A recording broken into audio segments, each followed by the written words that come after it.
CMS Home Materials CMS Home Materials ahian UPVC tukver le kongkhar color chi sang avar walnut grey le black te hi man takin kan lo siam sakang che glass a Saint Gobain glass le accessories a pego India rama athaber ber kan hmang boke UPVC tukver le kongkhar te hi arimam ema chumi bel cha tur chuan achunga steel reinforcement phum vekani bok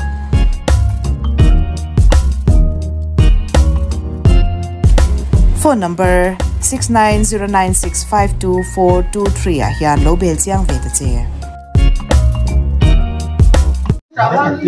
hey mấy cái chú bằng cái này đó này ar hem min ar hem min ni lovin sakma kan ei do da hey san buai khop mai lak chua dan tura hian buai na lian tak mai kan ne lian sia ti som kan hlau bok sia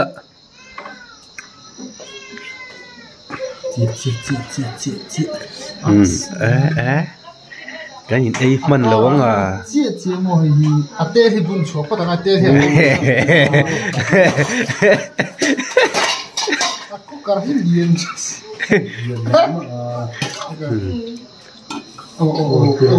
xong xuống rồi chú nhá thì khát thì tắc khát là thì thôi thì tắc khát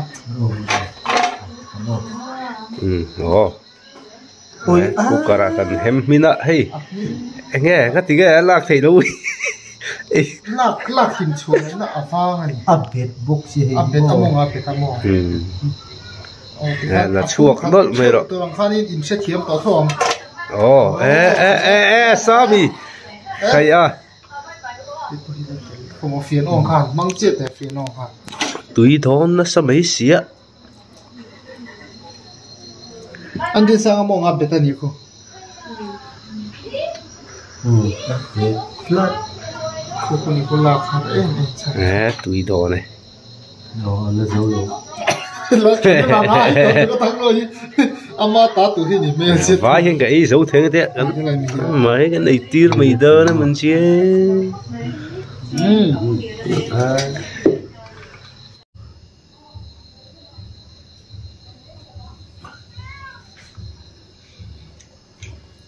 con tỷ hiện tôi hiện mình nói sao một tỷ từ khẩu hiện cái dấu luôn cái thì dấu về trong thì alo mong khóc mấy tú nè cắn mục băng tú sáng ai rồi sponsor tú hit TC Mart Mission Van ami tên nhà riêng ta số mà trong gian ta của thế nên anh đòi hình hong à tôi state rêu te cosmetic te le stationery item thế nên có lại lâu đòi về theo đòn nè khám ấy bà thiếu đắng bộ tắm ta cần đấy ạ soi vết sẹo chi này lâu à lâu sự đòi nghề ngay đòi này nè dâu pan hạt thọ mingin dâu pan hạt thọ mingin đâu sự đó chốt đòn nữa anh xây thì hạt đẹp rồi chú một kiếm chuông là vậy lại về mới hay âm ấy đó không phụ đồng lại về này tôi là có sẽ cái gì thì về tết chú sao bằng rồi anh đấy rồi quay về Saharu, ay palkhan ini ada cantik ha. lena khu Udah. rồi cho ha cô tụi nó hình chụp lồng tê cái mà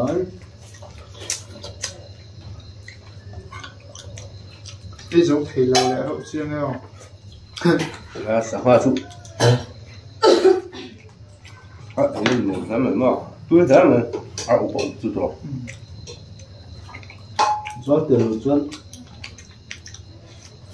sai cái tập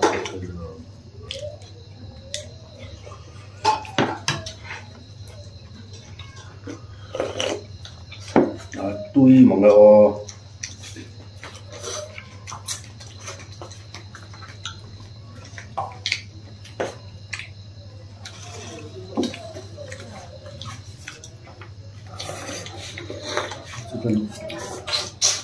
đúng rồi sản hoa cái gì bị cái chú thủ đồn thì à một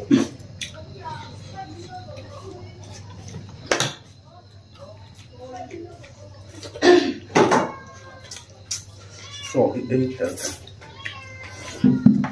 không loạn lắm cho cái lối vẫn thối giữa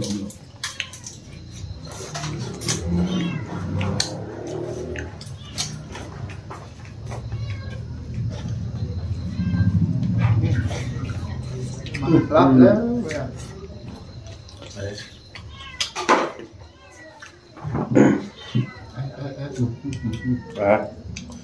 trên là sợ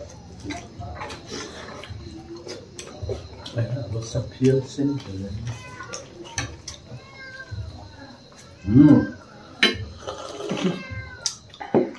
rồi và hả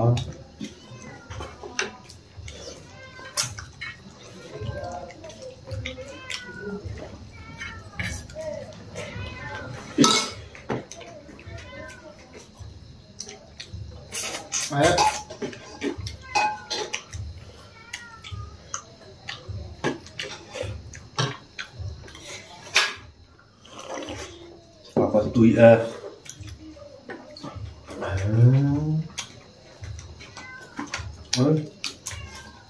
thế không chụp liền ô để làm người mẹ ngộ thì nói ô tụi bùi tên một đến lâu thì ăn tung mua ta áp phủ lắm ô tụi bùi tên nó đầu tiên số hai chút cái gì thì vừa chút ít tham mình là không biết có phim bài xả rồi là có lâu rồi cũng trụ ở lâu buổi thằng rồi đúng không nó có nhiều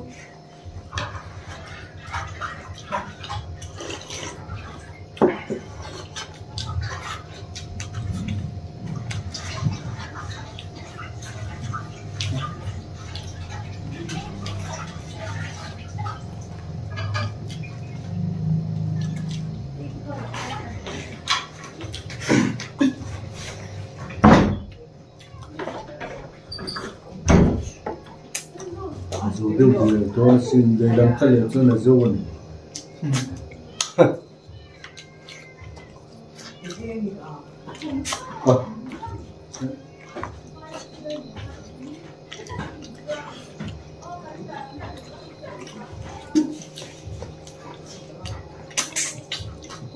rồi một con xe rộng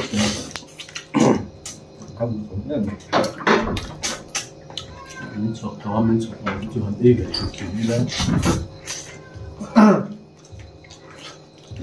mình nói chút tùy lắm thì phải mở ra ở đâu con mồi trà đâu mình thế là một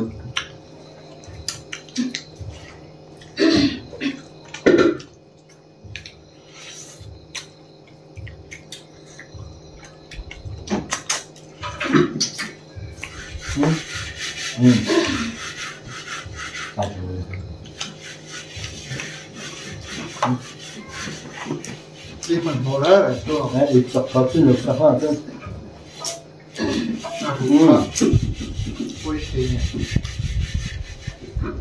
vãi con chọc ta con tôi thấy là con ba là cái con của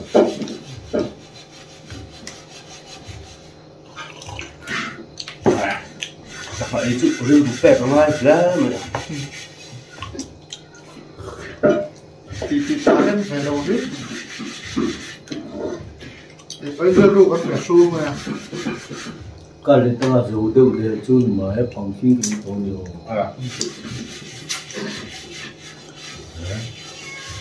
học sinh thì sắp rồi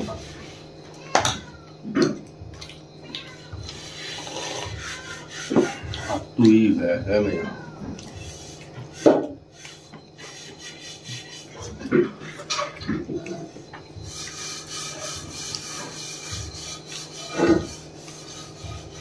tủ bún cái thùng nó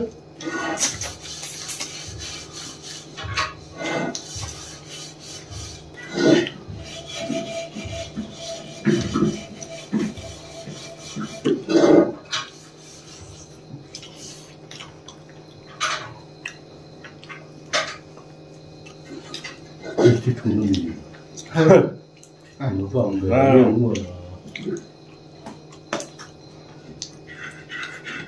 Kan được có cái phần mắm xóa hết hay.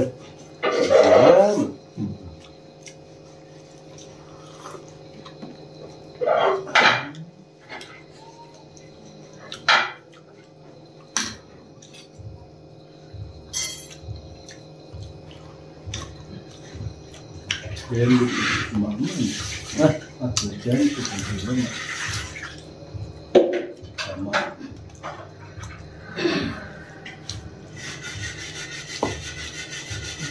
Ý chỗ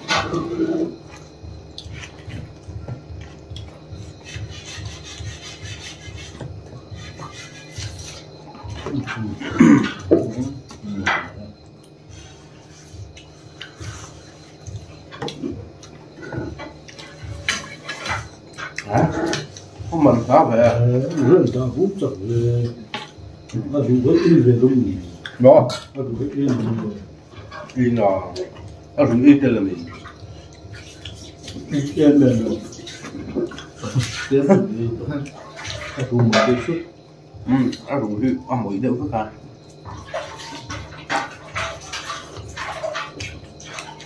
Với cái chút thì xin quá dễ.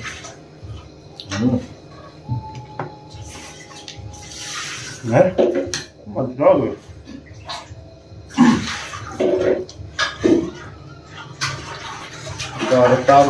Hakara tahu buat kok sung kuci lah tham, đó này.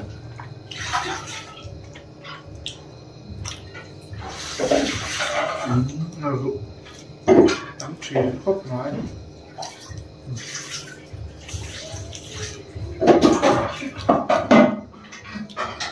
Xuống này xiêm mất là hụt mấy lỗ nè. Sập đốn thế bây giờ. Anh đi ngắt ụt mấy lỗ.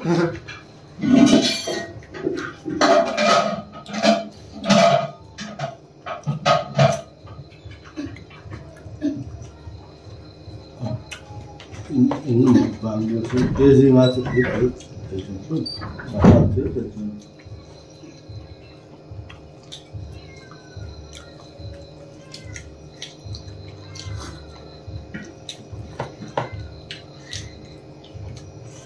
Cái gì mà được à?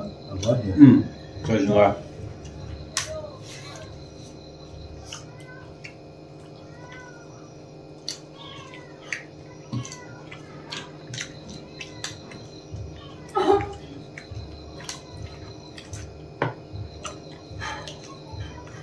Anh làm hết sức anh đi à?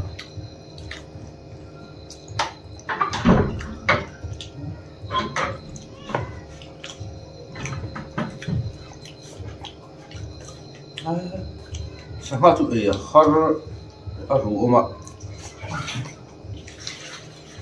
Ý chặt số có lồng pha. Ý chặt đâu. Hai lít cái mày hay gặp tiền tự đến.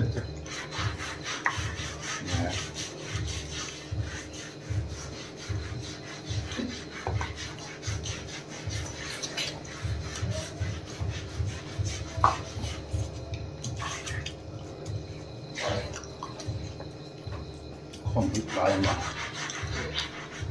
Sai mới. Mà. Còn sai mới. Sai rồi to chết rồi người.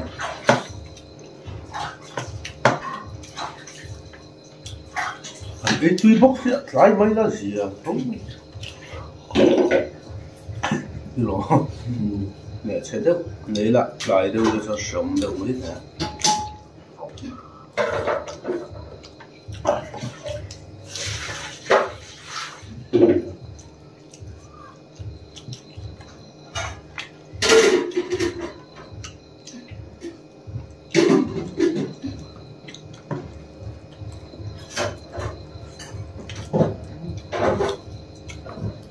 Dọc cần hòm rộng rồi.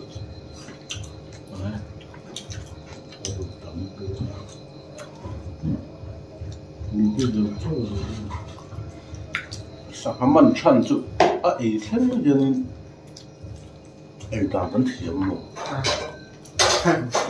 đây là cái rừng luôn rồi tên lai hiền ông đàn tụ rồi anh sẽ chua tel đấy như thế rất tốt này anh ấy tiếng có thể cho gần măn chẳng có mà 이 정도인데 하긴 좀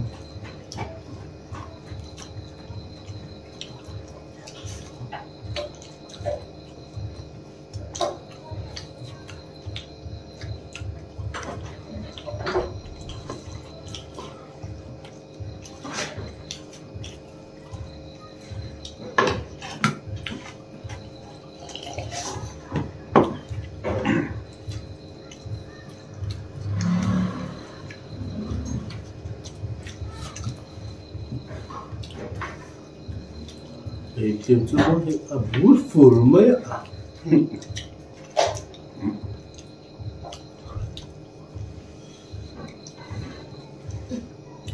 thì bọn phở rồi bị bọn về cái còn hay bắt tiệm 하 đủ cái thế nào vừa lúc chắc xong rồi ạ chứ không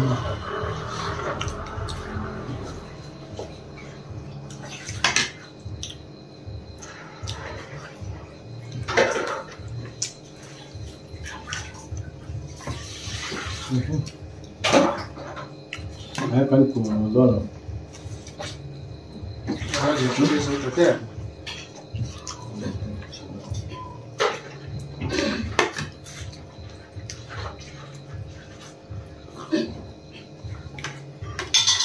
không tin ra cái cần thiết à chứ có ai dùng đón thấu thấu mà là chứ ấy làm mèo rồi rồi 그래서 그때 à cả bùa đón được tục cái gì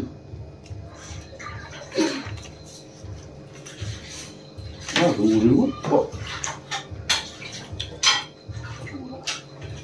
이것도 반반할 때 anh sẽ thay là mò nạp tiêu vào hen anh tin là một vậy đấy là tùy víu rằng nếu là ha không nó mà đủ phương anh trồng vậy mất ai trên cái gì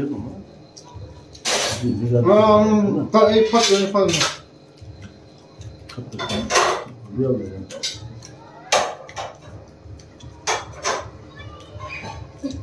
ai hỏi chắc gì có số mà nó được ăn đủ rồi vậy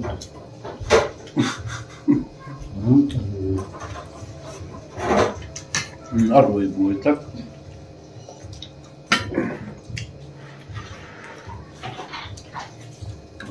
phải làm mọc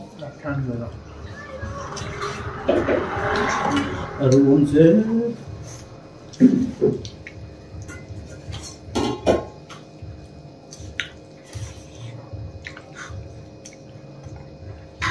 mà tá đuổi cho tất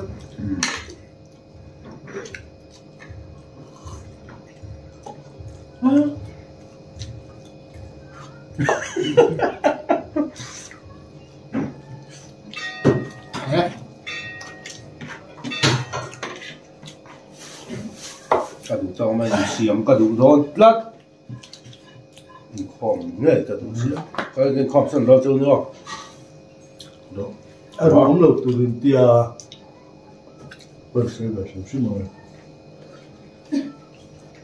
ăn uống lâu tia cắn ăn rồi ăn uống mà lâu bị cắt áo chi hơn gì đâu ăn buổi mình anh tháo chỉ có ăn uống lâu thì nào ồ cần xét gì nè cá ra uống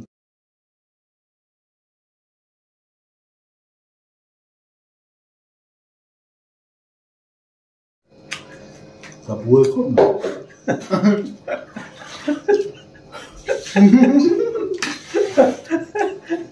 đây buổi là sao mà chứ buổi thao đâu cầm đôi cầm chút cái đôi mà sẽ ăn uống mà chút cả hai người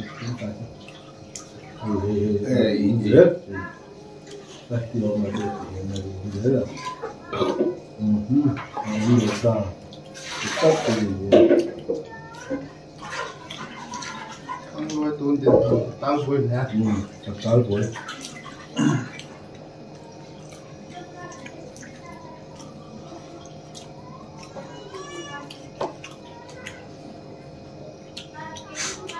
anh tùy khai là tụi anh có thể như rượu rất là mừng tốt đi đâu rồi đi ban đầu lạc vào lỗ lỏng ra không nói thì mất bỏ đi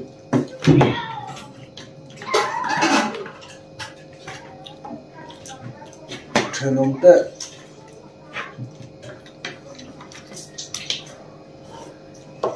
cái tan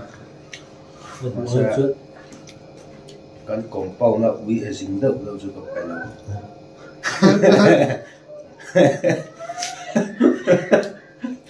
lo rượu đi